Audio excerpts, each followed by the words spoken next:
Anyo. Gong Dao. Gong Dao. Gong Dao. Then how do you say it is a notebook? Gong Degyeyo. Gong Degyeyo. Okay, gong sa iyo. Naganda tayo Bading sa... ako. Bading ako.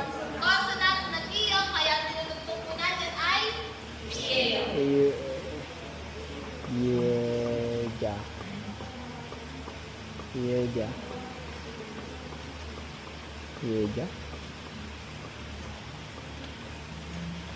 Okay, next one.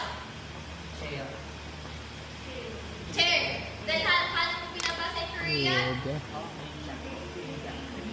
Yan, Ija. kailangan na. Paano pinabasa yung Korean? Ija. Pizza. Okay. Pizza. Then, how do you say it is a chair? Korean. Pizza yeyo. Ha? Pizzaeo. Okay, next Pizza one. yeyo. Ano ba yan? Ja. Ruler. Then, in Korean? Ja. And then, paano sinasabi is a ruler? Jayo. Dangeo. And then, nag-end tayo dun sa vowel na A. Nag-end din tayo sa mita ng A. Kaya nilututong na po natin ngayon ay Yeo. Okay, next one. Gawi. Scissors. In Korean? Gawi. Okay, so sa kanila, yung rock, paper, scissors, nauna sa kanila pinabanggit ang scissors. Gawi, gawi. Okay. Paano sinasabi ang English sa scissors? Gawi yeyo.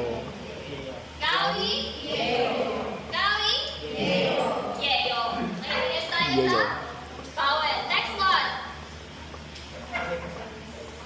Jason. Ano yun? Jackson. Ano yung muna yung nasa picture? Jackson. Bacon. Jackson. Then how do you say it in Korean? Ha? Bading ako. Then how do you say it is a bacon? Bading yeyo. Next one. In Korean? Yontil. Yontil. Then how do you say it is a pencil? Yontil yeyo. Okay, next one. Piltong. Ano yan? Piltong. Ano muna yung Bading. ano muna yan sa picture? Pencil case. Pero may lagay Colored ng rainbow. colors of